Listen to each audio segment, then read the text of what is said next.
Fernando Botero's career, he was more known for his paintings. In 1973, he decided to stop painting for a full year and committed himself to learning the art of sculpting. Because of the huge emphasis, obviously, that there is on volume and form, sculpture was a natural step for him.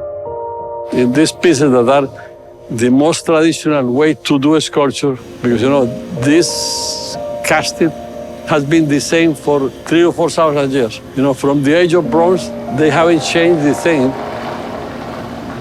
The same direction that is present in his artwork and his painting is present in his work as a sculptor. Because for my father, the purpose of art is to create pleasure. And it was the same purpose that the old masters had throughout the centuries. Pietrasanta, that's where the foundry is. That's Mariani. So that's where all these original pieces were cast. My father works in Pietrasanta for the sole reason that he's surrounded by these incredible artisans. The conceptual process takes place in total isolation in my father's work. He creates the sculpture there by himself. But once the sculpture is finished, then he really needs the support of all of these artisans, of all of these people that have worked in this area for generations and generations.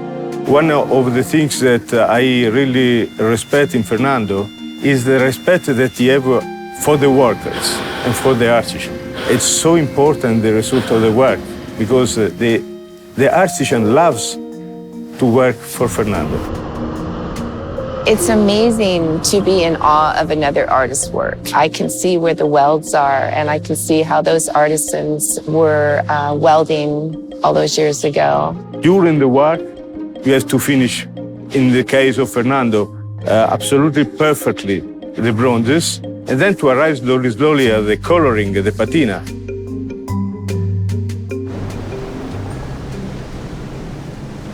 As you come to the hotel, you're lulled into this beautiful sense. And with the flowers and the water, as you move further into the hotel, you run right into the Fernando Boteros. I've never seen anybody ever just walk by one of the Fernando Boteros. They just don't do it. It's just really enlightening to watch them see them for the first time. Big crowds, they look, they take photos, they touch the sculptures. I'm not upset that they touch it. 2 or 3 pieces at any given location is significant. But to have 9, there are 9 Botero pieces here. I was just in awe of the magnitude. It is a jewel of a collection. The show in Park Avenue was one of many shows that he did all around the world of his outdoor pieces. Very gigantic, beautiful, huge pieces. And by putting them in all these cities all around the world, all of a sudden everybody knew who he was. He is possibly still the most well-known living artist. They're timeless. They have political values about them. They have humor. They have personalities. The woman smoking a cigarette was definitely destined for greatness, being right smack in the middle of the hotel. She's the boss of the hotel.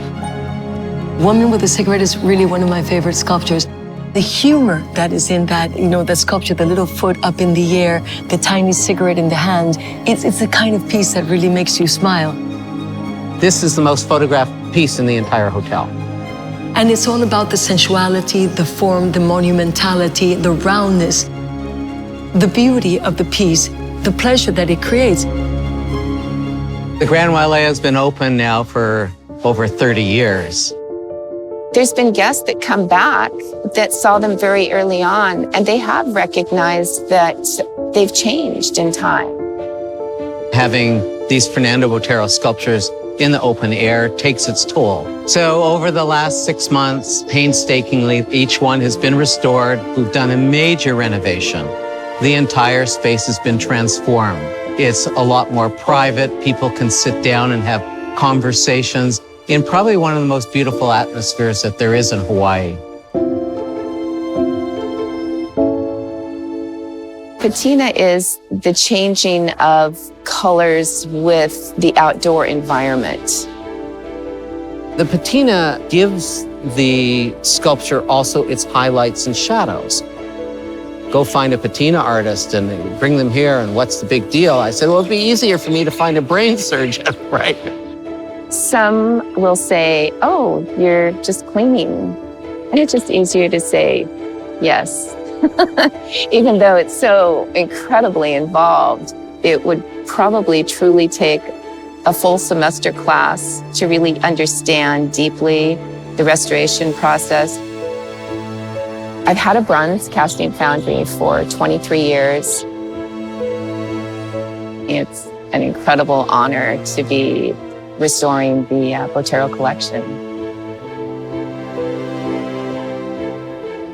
Mr. Sekiguchi, who built this amazing structure, his vision was always from the start to create an outdoor art museum that happened to have a hotel attached to it. Fine art, sculpture, stained glass, mosaics. I had heard that he had bought 9 Boteros. I did make a long distance call to my friends at MoMA. We have one of his pieces. It's called Mona Lisa at age 12. It's a wonderful little painting. So I thought, we have 9 paintings. I got a call. Our Boteros have arrived. Great. Well, as soon as they get here, could you bring them in? There was sort of, that silence, a little bit of silence that you get. You better come out to the lobby. And there are these giant 40-foot containers. Mr. Sekiguchi is out there and he's sort of laughing. But Mr. Sekiguchi knew exactly where each one was going to go. Nothing went on here without him having a say in it. My training is always to bring back the piece to its original form.